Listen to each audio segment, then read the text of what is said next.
तो hello student, इस lecture में बात करने वाले हैं वोल्टेज डिवाइडर सर्किट की। ट्रांजिस्टर बायसिंग में चार तरह के सर्किट को एनालाइज किया जाता है: fix bias circuit, emitter bias circuit, collector base bias circuit या फिर कलेक्टर फीडबैक सर्किट, और चौथा होता है वोल्टेज डिवाइडर सर्किट। इसमें से जो हम तीन सर्किट हैं वो पहले ही इन वीडियोस में कंप्लीट कर चुके हैं, जिसमें से हमने जो पहला वाला जो वीडियो है उसमें डीसी लोड लाइन को बहुत अच्छे से डिस्क्राइब किया गया है, साथ ही साथ उसमें फिक्स बायस को डिस्कस किया है। उसके बाद जो हमारा जो दूसरा है उसमें हम एमिटर बायस और कलेक्टर फीडबैक सर्किट को कंप्लीट कर चुके हैं, तो जाकर के उन्हें देख लीजिए। तो चलिए वोल्टेज डिवाइडर सर्किट को स्टार्ट करते हैं। पर इससे पहले एक अपील, अगर इस चैनल पर आप नए हैं तो चैनल को सब्सक्राइब कीजिए, वीडियो को लाइक कीजिए, हाँ शेयर करना बिल्कुल मत भूलना ताकि औरों को भी हेल्प हो सके। तो चलिए आगे बढ़ते हैं इस कहानी में। ये वोल्टेज डिवाइडर सर्किट, इसका भी मेन जो मोटिव है वो ऑपरेटिंग पॉइंट को स्टेबलाइज रखना है। क्यों? क्योंकि हमारा जो बीटा होता है, ट्रांजिस्टर का जो बीटा होता है वो टेम्परेचर डिपेंडेंट होता है।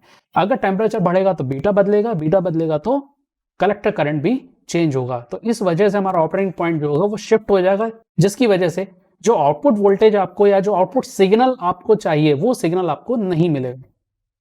तो ऐसे में वोल्टेज डिवाइडर सर्किट स्टेबलाइज करने के लिए ही यूज किया जाता है। तो चलिए इसका एनालाइज करते हैं। इसका इस सर्किट से हम ऑपरेटिंग पॉइंट को किस तरह से फाइंड करेंगे। तो ऑपरेटिंग पॉइंट का जो मेन मुद्दा है वो है आईसी और वीसीई की वैल्यू। हमें इसके लिए ऑपरेटिंग पॉइंट को कैलकुलेट करना है। तो ऐसे में हम यहाँ पर ये जो है इनपुट सिग्नल है, ये हमारा आउटपुट सिग्नल है, तो हम सिग्नल वाला पार्ट नहीं कर रहे क्योंकि हम ऑपरेटिंग पॉइंट को निकालने डीसी वैल्यू को यूज कर रहे हैं। तो इस वजह से हम जब इनपुट सिग्नल नहीं देंगे तब हमें जो ऑपरेटिंग पॉइंट मिलेगा वो हमें कैलकुलेट करके यहाँ पर फाइंड करना है, ठीक है। क्योंकि हमारा जो सिग्नल है वो बेसिकली ऑपरेटिंग पॉइंट पर बेस्ड ही होता है, जिसकी वजह से हमें आउटपुट सिग्नल हमें मिलता है, ठीक है। तो चलिए अब हम इसको कैलकुलेट करते हैं। तो ऐसे केस में हमारा जो सर्किट मिलेगा कुछ इस तरह से मिलेगा। हमने वीसीई को यहाँ पर और यहाँ पर हमने इसको ले लिया है, क्योंकि पैरेलल में हमारा वोल्टेज होता है वो सेम होता है। अब यहाँ पर बात आती है कि बेस टर्मिनल पर वोल्टेज कौन सा मिलेगा। वीसीसी तो मिलेगा नहीं। इसका मतलब ये हुआ कि यहाँ पे ये जो पॉइंट दिया हुआ है इसे हम पॉइंट ले लेते हैं ए पॉइंट पर जो भी वोल्टेज होगा वो बेस के लिए इनपुट वोल्टेज का काम करेगा। इसका मतलब यह हुआ कि जो वोल्टेज R2 पर मिलेगा वही बेस के लिए मिलेगा, यानी कि R2 पर जो भी वोल्टेज ड्रॉप होगा, ठीक है। क्यों? क्योंकि हम यहाँ पे थेवेनिन थ्योरम को यूज करेंगे। तो थेवेनिन थ्योरम के रेस्पेक्ट में जो मिलेगा हमें, R2 के रेस्पेक्ट में जो वोल्टेज मिलेगा वही हमारा बेस का वोल्टेज होगा, ठीक है। तो ऐसे केस में हमें VTH कैलकुलेट करना होगा। जो VTH होगा बेसिकली VA ही होगा। कैसे निकलेगा ये? Current into resistance. रेजिस्टेंस कौन सा चाहिए हमें? R2 चाहिए। अब करंट की वैल्यू कौन सी होगी? जरा ये इसको गौर से देखो। VCC से जो वैल्यू जा रही है वो R1 R2 से होता हुआ ग्राउंड जाएगा। इस पाथ में हमें करंट क्या मिल रहा है? VCC upon R1 plus R2 मिल रहा है, मल्टीप्लाई R2। अब इसको थोड़ा सा रीअरेंज करके लिख लेते हैं। रजिस्टर वाली टर्म से एक तरफ लिख लेते हैं, वोल्टेज वाली टर्म एक तरफ लिख लेते हैं। R1 plus R2 into VCC, ये मिलेगा हमारा VTH, ठीक है, या फिर VA। तो हमारा VTH मिल गया। अब RTH को कैलकुलेट करना है। RTH क्यों? क्योंकि हम थेवेनिन थ्योरम लगाओगे तो उसमें VTH और RTH दो चीजें निकलती हैं। तो RTH कैसे निकलेगा? इस पॉइंट के रेस्पेक्ट में अगर हम देखें, इस पॉइंट के रेस्पेक्ट में अगर हम देखें तो R1 और R2 दोनों कैसे हैं? पैरेलल हैं, ठीक है। तो जब ये दोनों पैरेलल होंगे इस पॉइंट के रेस्पेक्ट में तो क्या मिलेगा? R1 R2 upon R1 plus R2, ये मिलेगा RTH। तो ऐसे में इस केस में अब ये जो डायग्राम है ये बदल जाएगा। हम इसे इक्विवेलेंट डायग्राम से रिप्रेजेंट करेंगे। इक्विवेलेंट डायग्राम से अगर हम रिप्रेजेंट करेंगे तो कैसे रिप्रेजेंट करेंगे हम इसको? कुछ इस तरह से।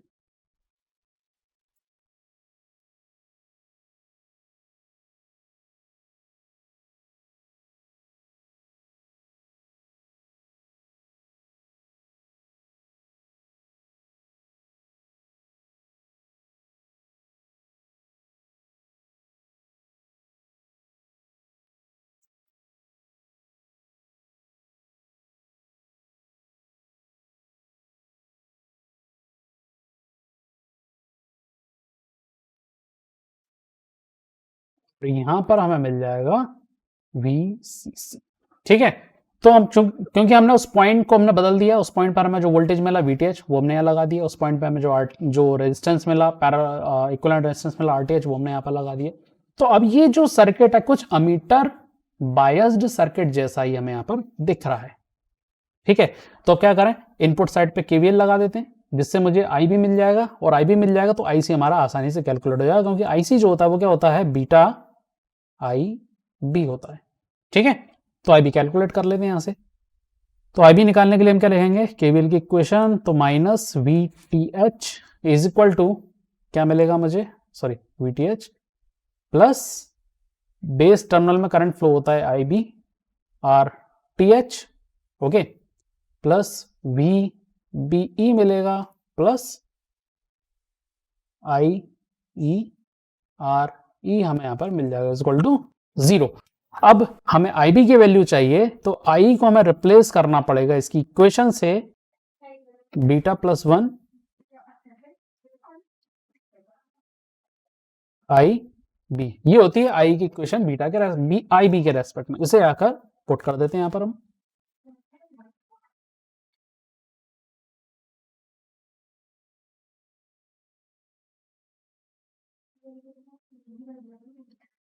Plus beta plus 1 I B R E is equal to 0। हम इसको ऐसा लिख देंगे, ठीक है। यहां से हमें आई बी की जो इक्वेशन है वो मिल जाएगी, आई बी की इक्वेशन मिलेगी V T H minus V B E upon R T H plus beta plus 1, ये वैल्यू हमें मिल जाएगी आईसी की इक्वेशन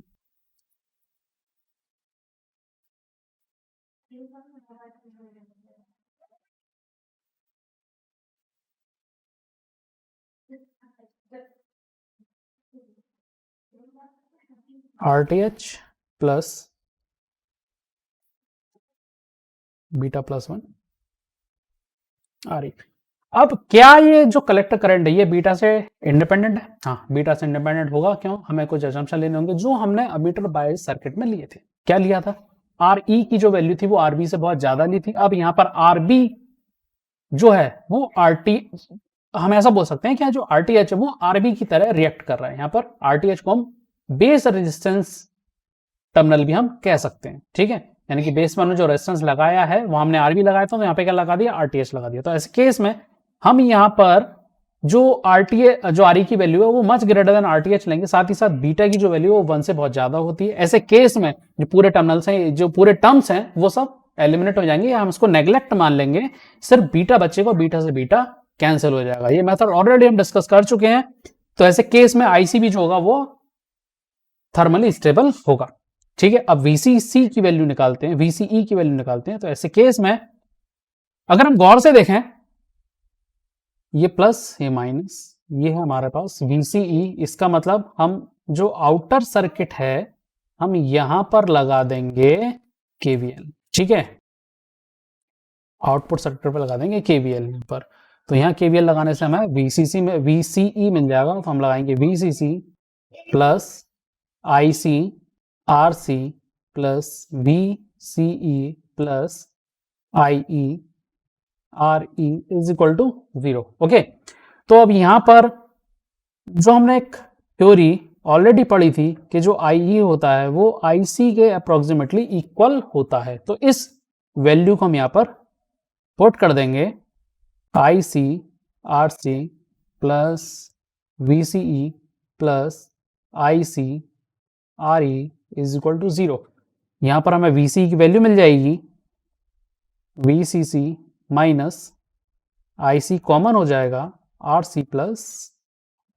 तो इस मेथड से हमने जो ऑपरेटिंग पॉइंट है वोल्टेज डिवाइडर सर्किट का वो हमने निकाल लिया। आईसी थर्मली स्टेबल होगा तो हमारा वीसी भी थर्मली स्टेबल हो जाएगा। इसका मतलब टेम्परेचर का इस ऑपरेटिंग पॉइंट पर कोई फर्क नहीं पड़ेगा, जिससे हमारा ऑपरेटिंग पॉइंट स्टेबलाइज रहेगा, ठीक है। उम्मीद है ये कॉन्सेप्ट जो है वो आपको समझ में आ गया होगा। तो चलिए अब आगे न्यूमेरिकल की बात करते हैं। न्यूमेरिकल कुछ ऐसा आ सकता है एग्जाम में, determine the DC bias voltage VC and current IC, यानी कि ऑपरेटिंग पॉइंट कैलकुलेट करना वोल्टेज डिवाइडर सर्किट का, ठीक है। अब वोल्टेज डिवाइडर सर्किट का पूरा फिनोमेना जो है, पूरा मेथड जो है वो हम ऑलरेडी कैलकुलेट कर चुके हैं। इसमें दो वैल्यू हमें निकालना कंपलसरी है, एक वीटीएच और दूसरा आरटीएच, ठीक है। तो सबसे पहले हम दो वैल्यू को यहाँ पर कैलकुलेट करते हैं। तो वीटीएच हम निकालते हैं। वीटीएच क्या निकलेगा, R2 अपॉन R2 कितना है मेरे पास 3.9 इंटू 10⁻³ ये R2 है, ये R1 है, ठीक है, अपॉन R1 39 प्लस R2 3.9, चूंकि 10⁻³ कॉमन आएगा दोनों में, हम पहले कॉमन निकाल लेते हैं, ठीक है, और मल्टीप्लाई VCC कितना है 22। तो यहां से हमें जो VTH मिलेगा वो मिलेगा मुझे 2, ठीक है। अब RTH निकाल लेते हैं। RTH दोनों रेजिस्टेंस पैरेलल हैं, R1 R2, तो 3.9 into 10⁻³ multiply 39 into 10⁻³ upon, same इसके साथ भी हम वही लिखेंगे, R1 R2 39 प्लस 3.9 इंटू 10⁻³, ठीक है। तो यहाँ जो वैल्यू मिलेगी हमें मिलेगी 3.55 किलो ओम। तो हमने RTH और VTH दोनों वैल्यू निकाल ली। अब हम यहाँ पर वैल्यू निकाल सकते हैं IC के लिए, बीटा IB, ठीक है। बीटा की वैल्यू गिवन है, IB की वैल्यू निकालना है, IB का फॉर्मूला ऑलरेडी गिवन है हमारे पास। तो वोल्टेज डिवाइडर सर्किट के लिए या तो फॉर्मूला याद हो, अच्छी बात है, नहीं तो मेथड याद होना जरूरी है, ठीक है।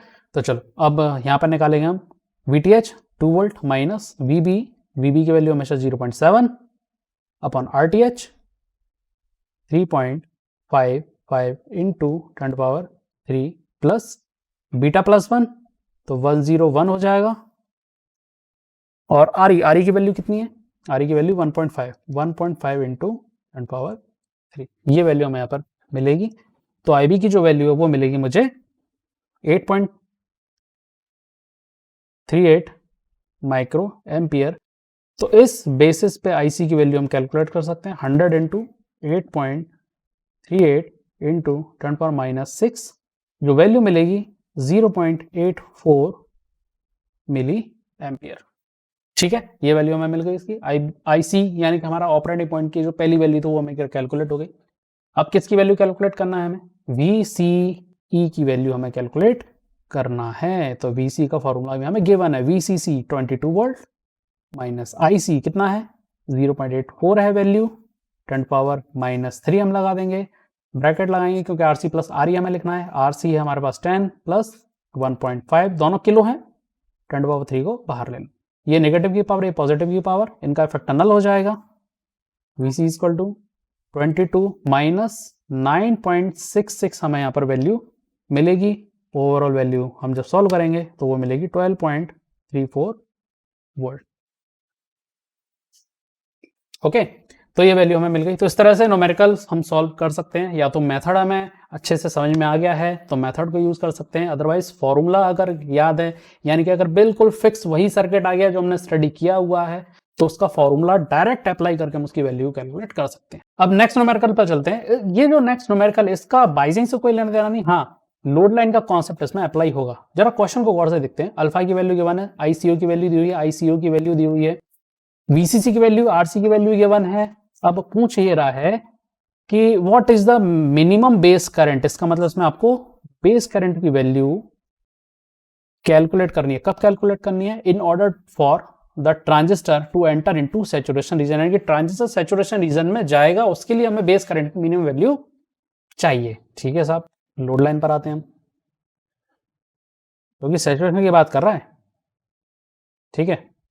ये लोड लाइन है हमारी, इसका कट ऑफ पॉइंट क्या होता है, VCC होता है, और इसका जो सैचुरेशन पॉइंट होता है वो क्या होता है, ये वाला पॉइंट, ये होता है VCC अपॉन RC। इस सर्किट के लिए होगा VCC अपॉन RC, ठीक है। ये सेम सर्किट हमने DC लोड लाइन में स्टडी किया हुआ है, तो वो वीडियो जा करके आप देखेंगे तो ये वैल्यू आपको समझ में आएगी कि आया कैसे, ठीक है। तो यहां पर हम कह सकते हैं कि IC, हम बोल देंगे इसको सैचुरेशन कितना मिलेगा हमको, VCC अपॉन RC, ये सैचुरेशन करंट मिलेगा। VCC कितना है 12 वोल्ट है, RC कितना है 4 इंटू 10⁻³ है, यानी कि हमें जो वैल्यू मिलेगी यहाँ पर हमें मिलेगी 3 मिली एम्पियर, ठीक है। अब IC की जो वैल्यू है वो क्या होती है, या फॉर्मूला बोल रहे हैं आई बी होता है, इस फॉर्मूले से आई बी कैलकुलेट हो जाएगा। पर अब समस्या यहाँ पे कि बीटा की वैल्यू हमें यहाँ पे निकालना है, जबकि इस क्वेश्चन में बीटा की वैल्यू गिवन नहीं है, अल्फा की वैल्यू गिवन है। तो रिलेशन हम यहाँ पे यूज करेंगे, अल्फा और बीटा के बीच में जो रिलेशन होता है वो क्या होता है, ठीक है। तो बीटा, अल्फा और बीटा का जो रिलेशन होता है वो होता है beta is equal to alpha upon 1 minus, तो यहां से हमें बीटा की वैल्यू मिल जाएगी अपॉन 1 माइनस 0.98, जो वैल्यू मिलेगी हमें 49, यहाँ पर हम पुट कर देते हैं। आई बी हमें चाहिए आई सी अपॉन बीटा हो जाएगा, आई सी की वैल्यू हमने कितनी निकाली हुई है 3 इंटू 10⁻³ निकाली हुई है, डिवाइड बाई 49 करेंगे तो आई बी की जो वैल्यू मिलेगी वो मिलेगी हमें 61.224 माइक्रो एम्पियर। तो इस तरह से जो न्यूमेरिकल है हम कॉन्सेप्चुअल फॉर्मूला, कॉन्सेप्चुअल थ्योरी के बेस पर हम सॉल्व इसे कर सकते हैं। तो उम्मीद है वीडियो पसंद आया होगा, कॉन्सेप्ट समझ में आए होंगे। तो वीडियो को लाइक करो, चैनल को सब्सक्राइब करो, शेयर करना ना भूलें, शेयर कीजिए, दूसरों की हेल्प कीजिए और हमें भी इससे सपोर्ट मिलेगा। तो चलिए नेक्स्ट वीडियो को हम नेक्स्ट जल्दी लेकर के आने वाले हैं।